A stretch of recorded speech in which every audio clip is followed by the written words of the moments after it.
यत्र यत्र रघुनाथ कीर्तन तत्र तत्र कृतवस्य काञ्जलिं बाष्पवारि परिपूर्णलोचनं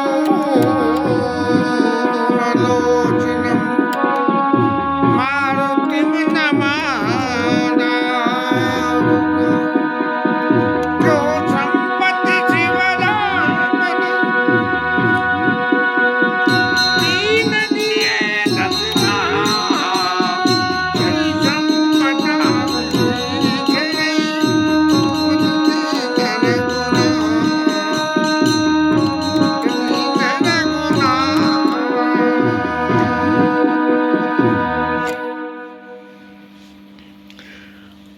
विभीषण महाराज की शरणागति को राम जी महाराज ने स्वीकार किया। रावण को तो जो है 10-10 सिरों को चढ़ा के महादेव बाबा को प्रसन्न, हालांकि भोलेनाथ बाबा बड़े भोले हैं और बहुत आसानी से बस में हो जाते हैं, लेकिन रामचंद्र जी तो उनसे भी ज़्यादा भोले हैं। बोले वहाँ से ते मांगे भगवंत पर कमल अमल अनुराग, विभीषण मांग के लाए थे, लेकिन फिर भी उनको विभीषण महाराज को के लंका का राजा बनाने का दे दिया। अब जिस आदमी को जो है ठाकुर जी की भक्ति करने का आनंद हो, उसको फिर इस माया मोह के जाल में फंसाने का राम जी महाराज ने वरदान दे दिया। इसीलिए गोस्वामी जी को लिखना पड़ा सकुच दीन रघुनाथ, बड़े संकोच से कि महाराज इनका मन तो भजन में लगता है, लेकिन अब इन्हें राजकाज में फंसाना है। तो ऐसे संकोच के साथ में भले ही उसकी उनके लिए कोई कीमत नहीं है विभीषण महाराज के लिए राजकाज की राम जी के कंपैरिजन में, लेकिन फिर भी राम जी ने उन्हें दे दिया।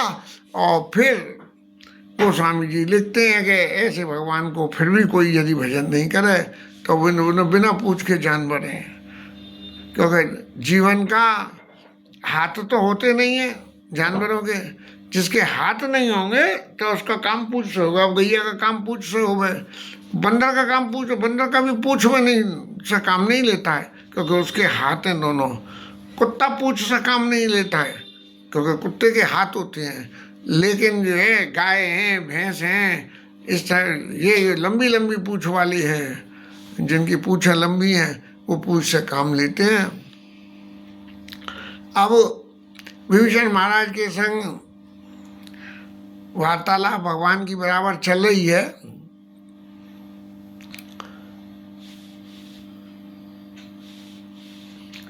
और विभीषण महाराज को ये पूछ रहे हैं बराबर, क्या पूछ रहे हैं कि महाराज देखो अब आप हमारे पास आए और हमने आपको अपने भक्तों की श्रेणी में स्वीकार किया, और स्वीकार करने के बाद में क्या हुआ कि महाराज अब हमें रावण महाराज के ऊपर हमला करना है, सीता मैया को वापस लाना है। तो महाराज आप तो इतने दिन से रावण के साथ इस समुद्र के किनारे रह रहे हो और समुद्र के आर पार आते हो और जाते हो, तो आप हमें इतना बताओ कि हम किस तरह से इस समुद्र को पार करें। अब विभीषण महाराज जो है नीति निपुण आदमी है, तो उन्होंने राम जी को बताया कि महाराज एक सबसे बड़ी बात क्या है कि कह लंकेश सुनो रघुनायक और कोटि सिंधु शोषक तव सहायक, आपका बाण जो है करोड़ों समुद्रों को सोख लेगा, ऐसा जो है आपका बल इतना है। लेकिन फिर भी बलवान को वो जो है सिर्फ बल से ही काम नहीं लेना चाहिए, ज्ञान से भी काम लेना, बुद्धि से भी काम लेना चाहिए। यद्यपि तदपि नीति अस गाई और विनय करिए सागर संजाई। महाराज आप जो है समुद्र महाराज से ये कहो कि महाराज देखो देवताओं के कार्य के लिए और ऋषि मुनियों के रक्षा के लिए रावण को राज्य को समाप्त करने के लिए हमें पार जाना है, तो हे समुद्र महाराज, आप हमें कोई रास्ता बताओ, उनसे ये विनय करो। और सबसे बड़ी बात क्या है कि आपने यदि ऐसी बात कही तो कहने से क्या होगा कि प्रभु तुम्हारा कुल गुरु जलति, कई उपाय उपचार। अब राम जी के कुल का गुरु, सूर्यवंश के गुरु जो है समुद्र महाराज कैसे हैं, ये कथा तो मेरे को नहीं मालूम। ये प्रभु तुम्हारा कुल गुरु जलति, कई उपाय विचार, क्योंकि वो आपके कुल गुरु है, इसलिए जो है आपको वो विचार के गुरु की शरण में जाओगे तो गुरु रास्ता जरूर बता देंगे। तो वो आपको रास्ता बता दें। और बिन प्रयास सागर तदी सकल भालू कपिधार, सबरे बंदर भालू जो है सब बिना कोई प्रयास के वो जो समुद्र महाराज रास्ता बताएंगे उससे जो है वो पार उतर जाएगा। अब राम जी महाराज तो नीति सम्यक आदमी है, हर काम नीति से होना चाहिए। नीति क्या कहती है, जैसे वो यूट्यूब पे दीपिका शुक्ला हैं, वो अपने वीडियो अपलोड करती हैं जो सब कुछ नीति सम्मत होते हैं। बातें उल्टी सीधी बातें वाले तो लोड करने वाले बहुत हैं, लेकिन वो जो है बिल्कुल नीति की बात, जहाँ उनके पतिदेव कहीं किसी से लड़ मराए तो भी नीति की बात करनी। तो इस तरह बिन प्रयास सागर थे सकल भालू कपि धार, राम जी महाराज ने कही कि तुमने महाराज बड़ी अच्छी नीति कही, और मैं जाके और समुद्र महाराज से प्रार्थना कर रहा हूँ, करिए देव जो हुई साई।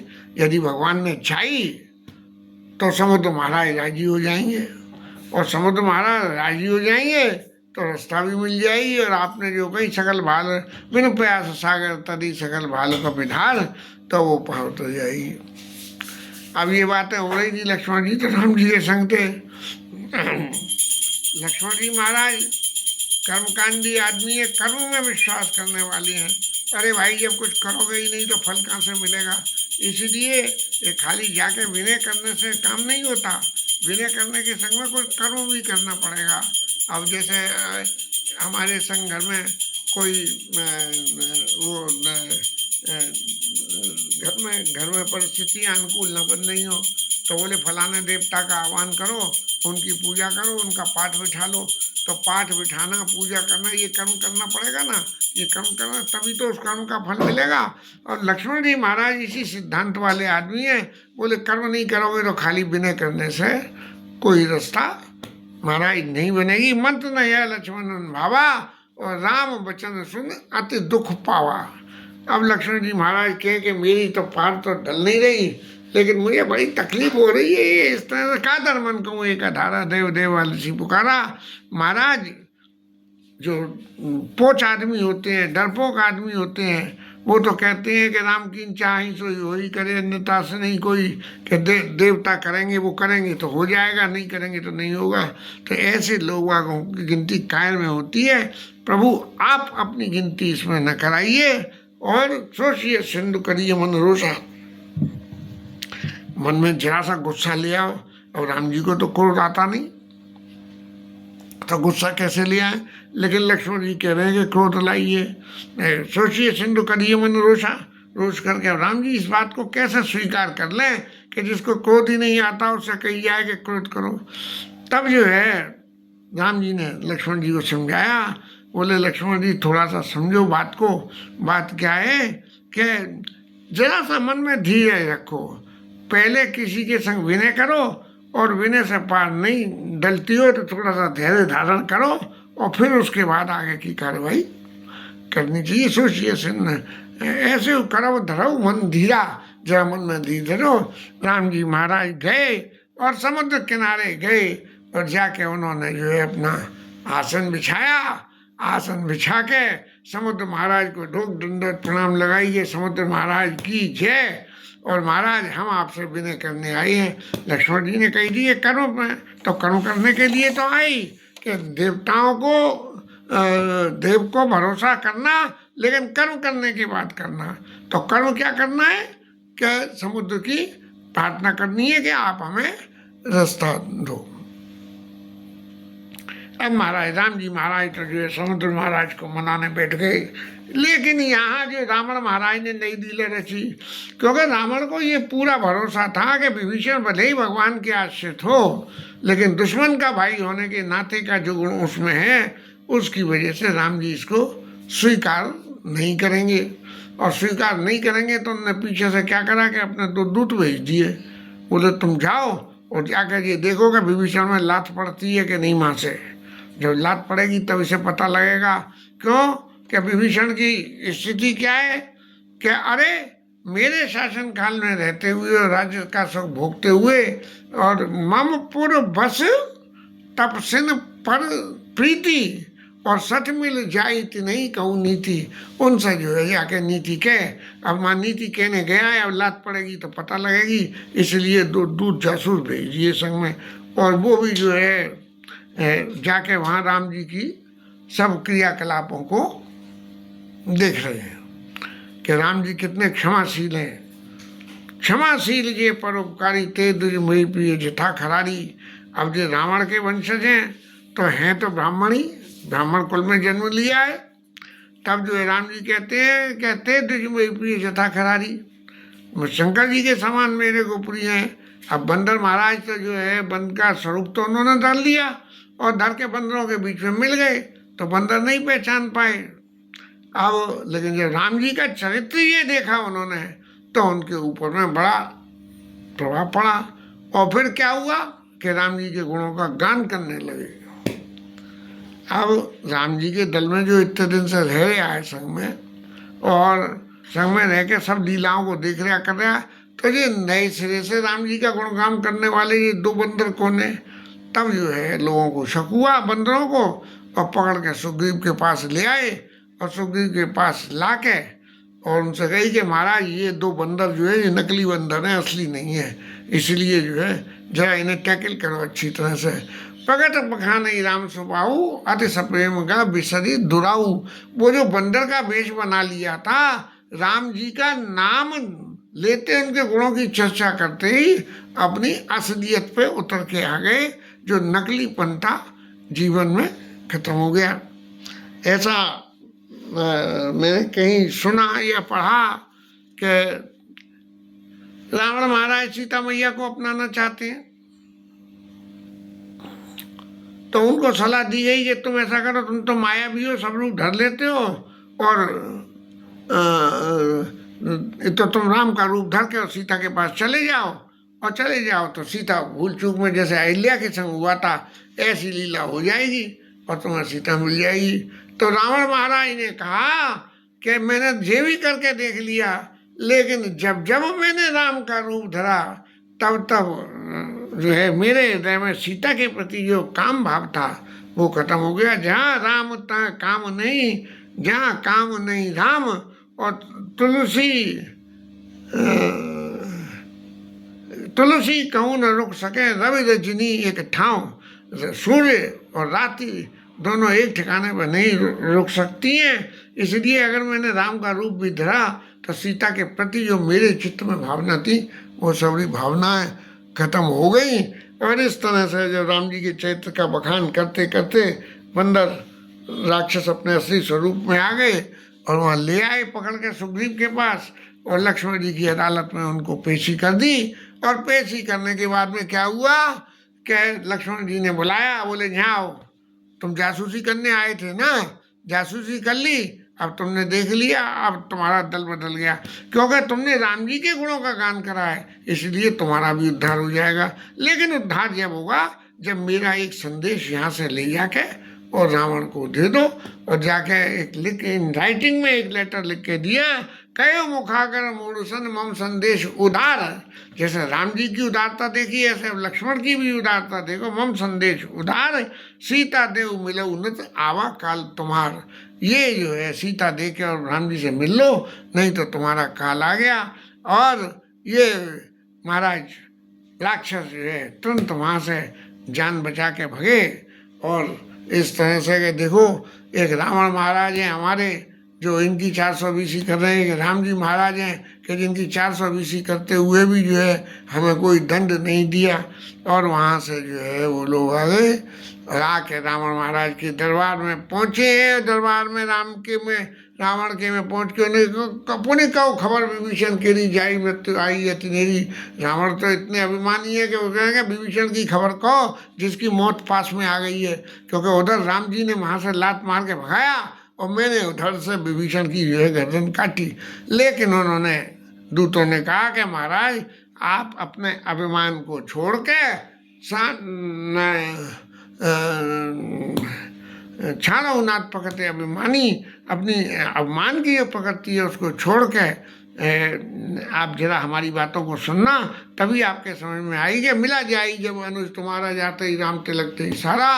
जैसे ही तुम्हारा अनुज जाके भाई भाई राम जी से मिला सो उन्होंने तो लंका का तिलक कर दिया। महाराज तुम्हारी लंका तो डूब गई, अब तो विभीषण की लंका हो जाएगी। ये ऐसी बात जो उन्होंने कही तो और तब जो है रावण को फिर भी चैन नहीं पड़ा। तो रावण के कहो तब सिंह की बात बहुरी जिनके रहता तासाती मोरी, उन तपस्वियों का क्या हाल है, वो कितने घबराते हैं। तो उन्होंने कहा कि महाराज वो घबराते नहीं है, बिल्कुल नहीं घबराते हैं। और जब उन्हें ये पता लगी कि हम रावण के दूत हैं तो हमें बंदरों ने तो बहुत त्रास दिया, लेकिन बंदर छोड़ नहीं रहे थे। लेकिन जब उन्होंने कहा, राम जी ने कहा, तब जो है हमें छोड़ा गया। और उन्होंने ये कहा कि जैसे सूपन खा के नाक कान काटे थे, ऐसे ही जो है इन बंदरों के भी नाक कान काटो। अरे हमारे हनुमान की तो पूंछ जलाने का प्रयास किया था इन्होंने, पूंछ जलाने का, लेकिन हम तुम्हारे जो है नाक कान काट के और भेज देते हैं। लेकिन जब हमने उनसे ये कहा कि राम शपथ दीने हम त्यागे, जब जो है हमने कहा यदि को जो हमारा नाशा करना तई कौशलाधीश के आना, कोई जो हमारे नाक कान काटेगा तो उसे राम जी की आना है। बस राम जी का नाम सुनते ही सबरे बंदर जो है अपने हट गए और महाराज जान बचा के हम वहाँ से भाग के आए हैं। अब महाराज आपने पूछी कि बंदरों की सेना का कुछ हाल बताओ। रावण की सेना तो यहाँ हमने देखी हुई है, तो महाराज वहाँ तो बड़े बड़े द्विविध महेंद्र नील अंदर गढ़वे के साथ न और दधिमुख के अनुसार जामवंत बलरास, ऐसे ऐसे बलवान महाबंदर हैं। और तो और सही महाराज हमने जो एक बात में असमय सुना सबन सुंदर पद्म 18 जूतप बंदर, इनके नायक जो 18 पद्म तो बंदरों के नायक हैं। तो बंदर कितने होंगे, एक एक नायक के अंदर में कम से कम 20-20 बंदर तो होते ही होंगे। 20 का शायद फौज में ऐसा कायदा है कोई कि 20 लोगों का एक ग्रुप बन के उनके ऊपर नायक होता है। तो पद्म 18 जूता बंदर वो तो उनके हेड कांस्टेबल हैं उनके जो है।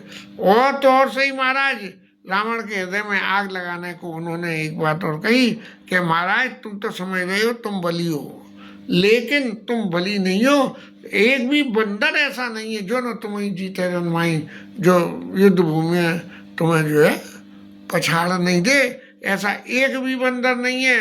सारे बंदर इतने बली हैं। और बंदरों में बोले बल कितना है, बोले बल तो इतना है कि एक एक पत्थर भी अगर समुद्र में डालने लगे, एक एक पत्थर भी बंदर डालने लगे तो पुल अपने आप ही बनता चला जाएगा, कोई प्रयास ही नहीं करना पड़ेगा। इस तरह से इतने बली बंदर हैं। अब इतने पत्थर आएंगे कहाँ से, ये प्रश्न अलग है। और राम जी महाराज की क्या है कि वो समुद्र को सोख सकते हैं, जैसे अगस्त ऋषि पी गए ऐसे ही ये सोख सकते हैं। लेकिन राम जी महाराज ने आपके भाई साहब से पूछा कि क्या करना चाहिए, तो उन्होंने कही कि विनय करो। और सागर के पास में विनय करने वो बैठे हैं। इतना सुंदर राम जी का स्वभाव है। रावण महाराज हंसते हुए कह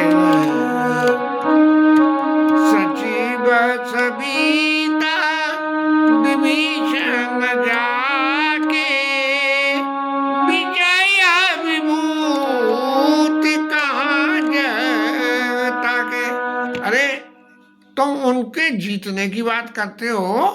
अरे विभीषण जैसे डरपोक जिनके मन थे, विभीषण तो इतना डरपोक था कि हमारे यहाँ डर के मारे राम जी की पूजा नहीं करके उनके आयुधों की पूजा करता था। तो ऐसे डरपोक विभीषण जिसके संग में हो उसको जीवन में क्या कभी जीत मिल सकती है? कभी जीत नहीं मिल सकती है। अब रावण महाराज तो अपनी बाप भाई में इतने लग गए, दूतों ने देखा कि अब अंटे पे चढ़ गए रावण महाराज, अब जो अपने आगे कोई दूसरे की बात नहीं सुनेंगे। तभी उन्होंने लक्ष्मण जी की पत्री निकाल के दे दी कि रामानुज जी ने ये बाती नाथ बचाई जुड़ाओ छाती, इसे पढ़ के और अपनी छाती ठंडी कर लो। कयो मुखागर मूर्सन मम सुंदे सिद्धार्थ, सीधा देव मिले उन्नत आवा काल तुम्हारा। और की तज मान अनुज इव, अपने छोटे भाई की तरह से अपने मान का परित्याग करके की तज मान अनुज अनुज प्रभु पद पंकज भंग, और होए की राम सदा नल खल कुल सहित पतंग। और राम जी की क्रोध की आग में सारा कुल पतंगों की तरह से जल जाएगा, नहीं तो राम जी के आके चरण पकड़ लो। रावण अपने अभिमान में जो भी कुछ बातें हैं सब कहने के उपरांत भी जो है, जब उन दूतों ने ये बात कही कि देवनाथ प्रभु कहूँ हुए दे भजे राम बिनु हेत सुने, आप जो है राम जी को दे दो, सीता मैया को वापस दे दो। जैसे ही वापस देने की बात कही सो रावण महाराज ने उनको भी लात मार के जब तक कहा दिन वेदे ही चंद पहाड़ की न सटते ही। और रावण की लात पड़ते ही, दुष्ट आदमी की लात भी मायने रखती है, रावण की लात पड़ते ही उसकी जो है बुद्धि में समझ में आ गया कि अब तक तो इनके संग रह लिए, अब इनके संग में रहने में कोई फायदा नहीं है। इसीलिए रावण के चरणों में सिर नवाया, बोले महाराज इतने दिन आपके संग रहे, खाया पिया मौज मस्ती करी, जो भी करा उस सब के लिए आपका धन्यवाद देने को आपके चरणों में प्रणाम करता हूँ। और महाराज जो है अपने आश्रम के लिए चले गए। कहते ऐसे हैं कि ऋषि अगस्त की साप भवानी और राक्षस भयऊ रहा मुनि ज्ञानी, कोई ज्ञानी मुनि थे, अगस्त ऋषि के प्रति कोई जो है अपराध कर दिया उन्होंने, तो उनको जो है राक्षस होने का श्राप मिल गया। जब श्राप मिल गया तो ये भी कह दी कि जब जो है राम जी महाराज अवतार लेके आएंगे और तब जो है रावण महाराज तुम्हें दूत बना के भेजेंगे, उसके बाद में तुम वापस जो है अपने आश्रम को जा सकोगे। ऐसी परिस्थिति के साथ में बंद राम पद 12 मुनि ने ये आश्रम कहूँ पग धारा। अब जो है कितना समय बीता ये तो पता नहीं, लेकिन आश्रम जहाँ भगवत नाम बसता हो वो जगह तो अविचल होती है। तो वो मुनि महाराज जो है जो भी थे उनका नाम नहीं बताया गया और वो अपने आश्रम के लिए चल दिए। इसके साथ यहाँ कथा आज विश्राम।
पवन सुत हनुमान की जय, उमापति महादेव श्री राज धरण जी दाता रानी की जय।